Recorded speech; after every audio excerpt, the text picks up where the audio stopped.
Hi! How are you going? Hi, Hayley's making pants in a zebra. Do we think this is a zebra design? Yeah, it's some... Well, I don't know. It's a bit of a mixture, isn't it? It's some wild animal. It's very cool. It's cotton and spandex. We're trying to conserve the pattern so that we can get a top from this side, the folded edge. So we've looked at the design and we've decided we're going to run the pants down the edge of the selvage. This is Burda 6573. It's been made by Hayley's friend Jade, who's my daughter of course.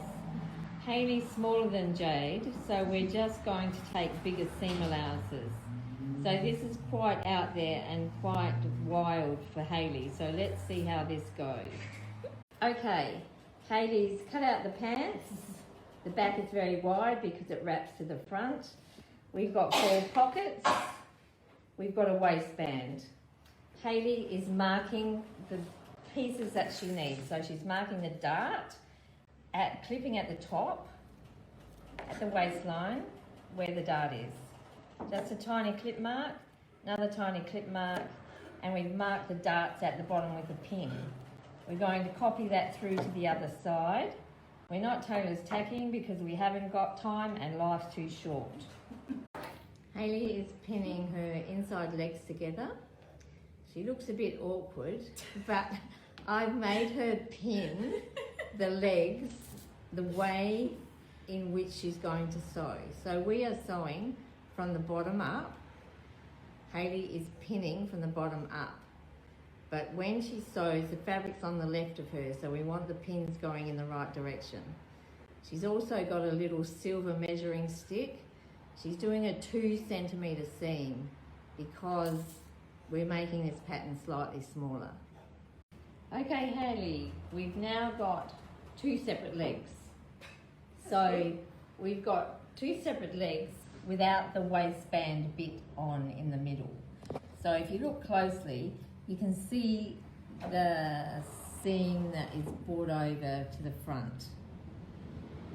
So we've got one leg the right way out, and we've got one leg the wrong way out.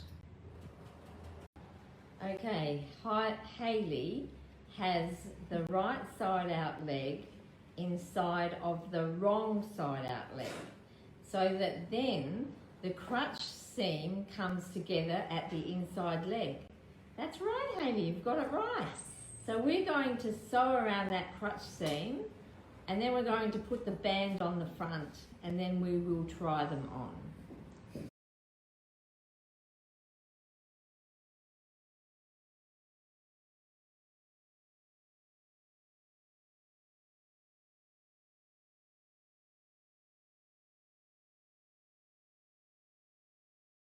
Okay, so Hayley has stitched her pants up, both legs. We've put one inside the other, and we've sewn around the crutch, and then we've had a fitting.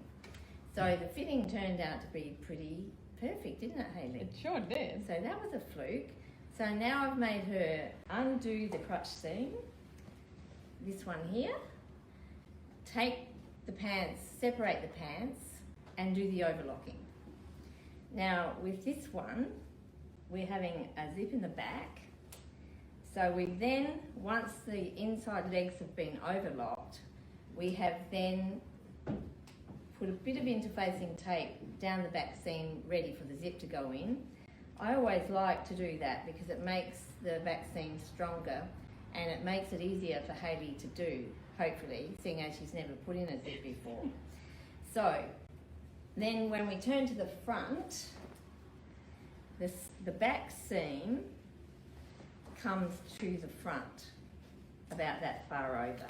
So this seam here is sort of down, partway down the front. We are putting pockets in. So we've done this seam separately, and Hayley's going to iron this, and we've overlocked the pockets and we've sewn them up. We've sewn them up and we've left the straight edges open with a seam allowance near the straight edge. So what we're going to do is just tip the pocket and the seam allowance onto the edge where the opening for the pocket is, and I've marked it with blue. So we have an opening here. Yes, we do. That's lucky. And then we're going to put one seam allowance onto the other and pin it in place. I'm going to sew down there. So, sew down the edges of the pocket right to the bottom. I always sew my pockets on together rather, and then put them on, because then I find you don't happen to get one up and one down when you sew up your seam.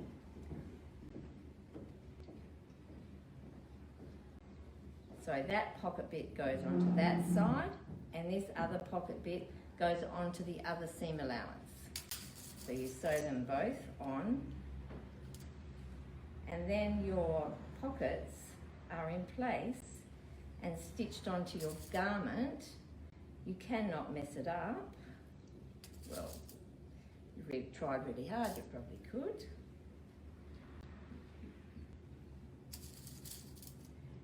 So when you turn your pockets out to the other side, and your whole leg out to the other side,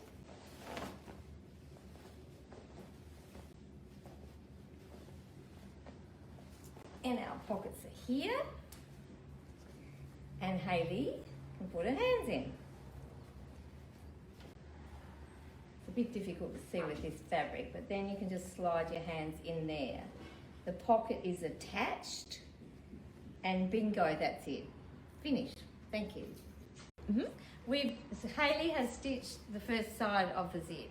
It was a piece of cake, right, Hayley? Very easy. And pretty good for someone who's never sewn a zip in their whole life. So now we're going to do the, excuse me, lap over part. So we're going to bring the folded edge of the other side, which has, you can see it's nice, sharp and pressed down. We're going to bring that over, and we're going to cover up the row of stitching that Hayley has done along the edge of the zip here. So bring this folded edge over to meet that folded edge. We're then going to sew across the bottom and turn the corner and pin all the way up, covering the row of stitching. So you'll be stitching across there, stitching up here, all the way to the top. Thank you. Okay, Hayley's got her pants on, bit too long at this stage. Put your hands in your pocket, turn around, beautiful zip. She did a very good job for someone who's never done that in her life before. Actually, you did a good job for anybody, actually. Yeah. Then we've got a waistband that's interfaced on one side and overlocked on one edge. So the waistband and the hem are next, and then we're done. Now we're back to Hayley's pants. This is the never-ending pants story. So now she's doing the waistband. She came to sewing with the waistband stitched on the wrong way. So now it's been pulled off and we're starting again. So we've got 7 centimetres interfaced and overlocked one side. We're having a little piece over each end, and she's stitching the right sides together. This is the last Hayley video. So she's doing the hem. So the line at the top is the fold line, and 4 centimetres underneath is the hem. So a 4 centimetre hem on a wide pair of pants looks good. So the bit we're going to cut off, we're going to lay on the other leg and cut the same piece off, so you don't accidentally cut it off of one leg. You'll notice that we've got our pants folded in half from the centre, and we've got half a back and half a front, so you get an equal looking leg.